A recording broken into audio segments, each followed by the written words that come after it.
Desaparecidos, la familia Romanov. El 2 de marzo de 1917, el zar de Rusia, Nicolás II, máximo representante de la dinastía de los Romanov, fue obligado a dejar el trono después de 23 años. El país sufría la agonía de una revolución y los nuevos gobernantes querían deshacerse de él. 5 meses después, el zar y su familia fueron exiliados a Siberia.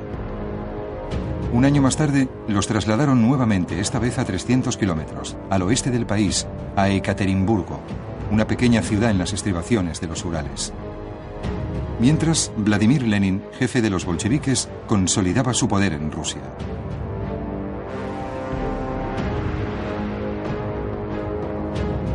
El país se vio envuelto en una sangrienta guerra civil cuando los contrarrevolucionarios, conocidos como rusos blancos, se resistieron a los bolcheviques y lucharon por restituir el antiguo orden.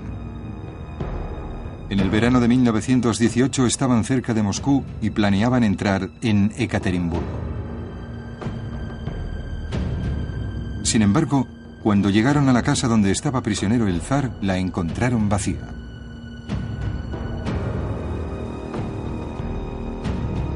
Nicolás II, su esposa, sus 4 hijas y Alexei, el heredero, príncipe de la corona, habían desaparecido sin dejar rastro.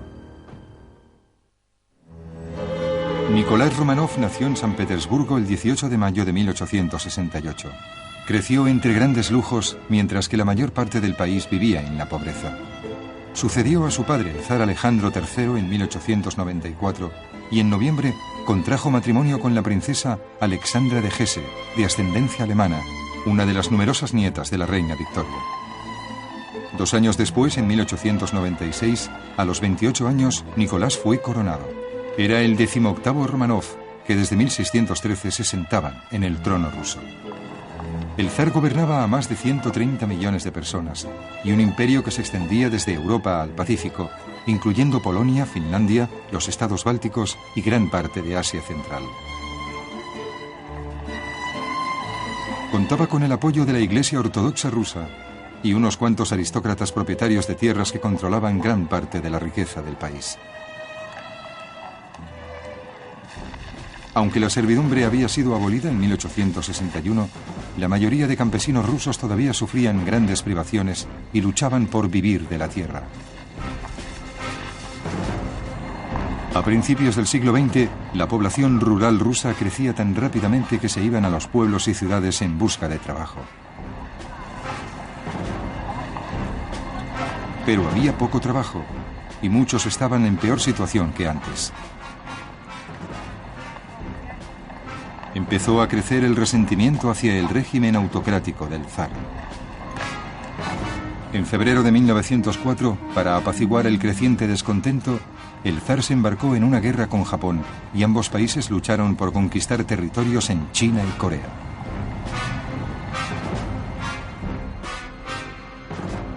Envió la flota imperial rusa a recorrer medio mundo y quedó destrozada en la batalla de Tsushima. La noticia de la humillante derrota provocó grandes tumultos en San Petersburgo y Moscú. Murieron cientos de personas y las protestas no se acallaron hasta que el zar aceptó la formación de un parlamento o duma mediante votación. Pero no tenía la menor intención de cumplir su promesa de compartir el poder y prefirió el consejo de Rasputín, un monje analfabeto y alcohólico que se había introducido en la corte gracias a Alexandra, la zarina, a quien había asegurado que podía curar a su hijo Alexei, príncipe de la corona. Alexei había nacido con hemofilia y la zarina temía constantemente por su salud. El 28 de junio de 1914, el archiduque Francisco Fernando, heredero del trono austrohúngaro, fue asesinado por un nacionalista serbio. Un mes después estalló la Primera Guerra Mundial con la apertura de hostilidades entre el Imperio Austrohúngaro y Serbia. Rusia movilizó sus tropas para apoyar a Serbia y Alemania prestó su ayuda a los austrohúngaros.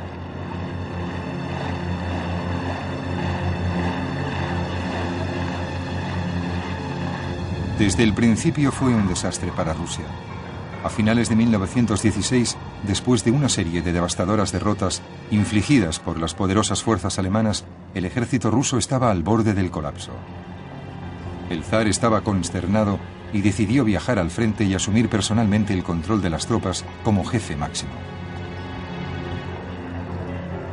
Pero sin adiestramiento militar adecuado, resultó ser aún menos competente que sus generales y la situación empeoró.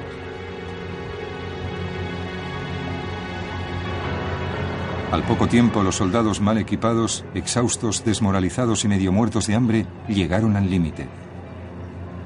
Lo mismo ocurría con los obreros del país. En marzo de 1917, liderados por Alexander Kerensky, se levantaron contra el Estado. Al mismo tiempo, el ejército se rebeló y el zar fue forzado a abdicar. 5 meses después, él y su familia fueron exiliados a Tobolsk, a un triste reducto de Siberia. Era una época de gran inestabilidad en Rusia y Kerensky, que era moderado, luchó por conseguir el poder. En octubre de ese año fue destituido cuando los bolcheviques, los comunistas, comandados por Vladimir Lenin, dieron un violento golpe de Estado. Lenin sabía bien que aunque el zar ya no ocupaba el trono, todavía era un poderoso símbolo para los contrarrevolucionarios. Hacia finales de abril de 1918, la familia real fue trasladada a una casa franca de Ekaterimburgo, en los montes Urales, a 300 kilómetros al oeste de Tobolsk. Un viaje del que nunca regresaría.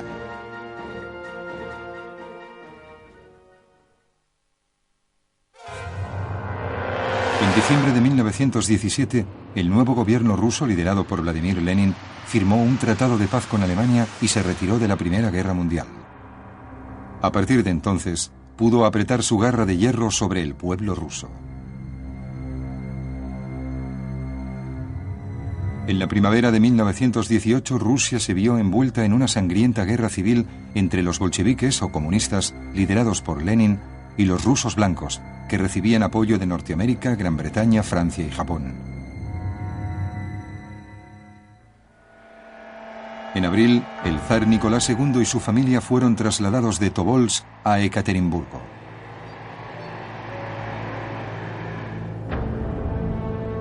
Fueron confinados en un lugar llamado la Casa del Propósito Especial, rodeada por un alto cercado.